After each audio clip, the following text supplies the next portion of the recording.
India আমাদের নাটক দেখে এবং আমাদের নাটকের ফ্যান তারা। নিজেকে মনে হয় যেন আমি শাবনূর, পূর্ণিমা এরকম কেউ, সবাই এইভাবে ঘিরে ধরে। আমাদের যারা বাঙালি আছে তারা তো আবেগে আপ্লুত হয়ে যান, তারা জড়িয়ে ধরেন। সংস্কৃতি, খেলা, কোনো কিছুর মধ্যেই রাজনীতি গুলিয়ে ফেলা উচিত নয়।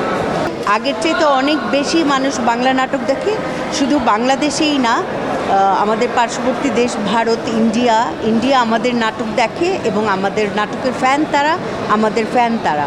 এবং আমরা যখন ঢাকার বাইরে যাই তখন নিজেকে মনে হয় যেন আমি শাবনূর, পূর্ণিমা এরকম কেউ, সবাই এইভাবে ঘিরে ধরে। গ্রামাঞ্চলেও প্রতিটা নাটকের নাম উল্লেখ করে, আমার চরিত্রের নাম উল্লেখ করে, তাহলে অবশ্যই দেখে। দেশের বাইরে গেলে আমাদের যারা বাঙালি আছে তারা তো আবেগে আপ্লুত হয়ে যান, তারা জড়িয়ে ধরেন। আর ইন্ডিয়ার যে দর্শকরা, ইন্ডিয়ান পিপল, তারা আমাদের অনেক বড় ফ্যান, তারা চিনে যান। দর্শক জনপ্রিয়তা বলেন, মানে মেকিং বলেন, গল্প বলেন, 100 ভাগ এগিয়ে আছে আমাদের বাংলা নাটক।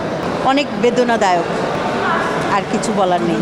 একটু বড় করে বলার অপেক্ষা রাখে না, কারণ এটার মধ্যে বলতে গেলে অনেক কিছু এসে পড়বে। তো বেদনাদায়ক এইটুকুই বলবো। কোনো খেলা, কোনো সংস্কৃতি, শিল্প সংস্কৃতি, খেলা, কোনো কিছুর মধ্যেই রাজনীতি গুলিয়ে ফেলা উচিত নয়। দেশে দেশে সবার সাথে দ্য নিউজ।